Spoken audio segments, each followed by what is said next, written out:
श्रीमन्नारायण नारायण नारायण हरि। श्रीमन्नारायण नारायण नारायण हरि। जिसकी रक्षा भगवान करे उसका कोई बाल भी बांका नहीं कर सकता। भगवान में और उनके मंगलमय विधान में पूर्ण विश्वास और पूर्ण श्रद्धा हो जाने पर मनुष्य का मन सदा सर्वदा शांत और सुखमय हो जाता है। फिर किसी भी भारी परिस्थिति का कोई प्रभाव नहीं पड़ता। मनुष्य पर भगवान की इतनी कृपा है कि उसका कोई पार नहीं है। हमारे चारों तरफ सदा सर्वदा कृपा का समुद्र लहरा रहा है। ये सा मनुष्य को अनुभव करना चाहिए कि हम उस कृपा समुद्र में डूबे हुए हैं और ऊपर नीचे आगे पीछे दाएं बाएं सभी ओर भगवान की कृपा की मधुर तरंगे हमारे चारों तरफ लहरा रही हैं और हमारा मन शीतल शांत मधुर तथा परम पवित्र हो रहा है। ये सब भाव करके मनुष्य को सदा सर्वदा प्रसन्न रहना चाहिए।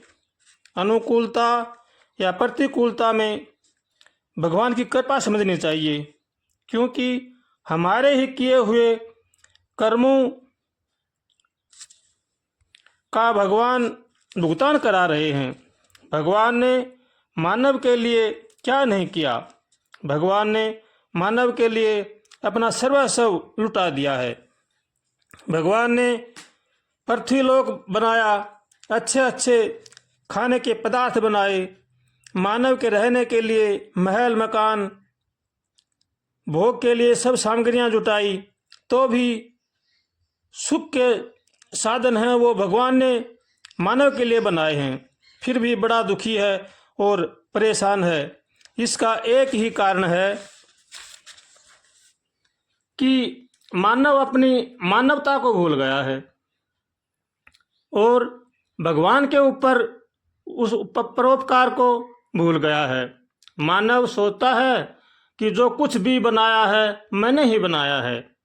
यही भूल मानव का दुख का कारण है। अगर मनुष्य भगवान का सब कुछ समझकर, भगवान का होकर और भगवान का समझ करके अगर काम करे तो सहजता से ही सुखी हो जाए। लेकिन भगवान को तो भूल गया और समय अपना समझकर भार उठा रहा है। जो कुछ किया मैंने ही किया है, यही सबसे बड़ी भूल है और सबसे बड़ा दुख का कारण है। जो अपना कल्याण चाहते हैं उनको चाहिए कि भगवान का होकर, भगवान का समझकर काम करे और जो जीवन में दुख सुख हानि लाभ आते हैं अपने कर्मों का भुगतान समझकर प्रसन्न रहे और मन सुख व शांत रखे, तो भगवान अपने आप सभी कामों को ठीक कर देंगे। भगवान गीता जी में कह रहे हैं, अनन्याश्चितेन्तो माम ये जना पर्युपास्ते तेषाम नित्या युक्तानाम योगक्षेम उभायहम्। भगवान गीता जी में हे अर्जुन, जो अनन्य भगत मेरा चिंतन करता है, मेरी भली भांति उपासना करता है, मुझ में ही निरंतर लगा रहता है, उन भक्तों का योगक्षेम मैं स्वयं वहन करता हूँ। ये सब भगवान कह रहे हैं। और मेरे को जो जैसा बचता है उसी प्रकार मैं भी उसको बचता हूँ। जो अपना कल्याण चाहता है उसको चाहिए कि वह भगवान का होकर के भगवान का भजन करे। इसी में ही जीव की भलाई है।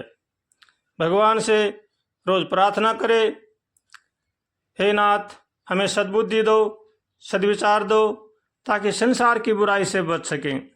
ऐसे भगवान से रोज प्रार्थना करनी चाहिए। भगवान बड़े ही दयालु हैं। जैसा हम भगवान को भजेंगे वैसा भगवान भी हमें भजेंगे। इसलिए भगवान का होकर के भगवान का भजन करना चाहिए। भगवान से रोज प्रार्थना करनी चाहिए। सबका सम्मान करना चाहिए, सबका आदर करना चाहिए और अपने कुटुंब परिवार का पालन पोषण करना चाहिए। मनुष्य जन्म बड़ा ही अनमोल है, इसको व्यर्थ में नहीं गंवाना चाहिए। हमेशा भगवान से बार बार कातर स्वर से प्रार्थना करना चाहिए, हे नाथ हमें सद्बुद्धि दो, सद्विचार दो, ताकि संसार की बुराई से बच सके। ऐसे भगवान से रोज उठते बैठते खाते पीते चलते फिरते रोज भगवान से प्रार्थना करनी चाहिए। भगवान बड़े ही दयालु हैं। अगर हम प्रार्थना करेंगे तो भगवान हमारी प्रार्थना जरूर ही सुनेंगे।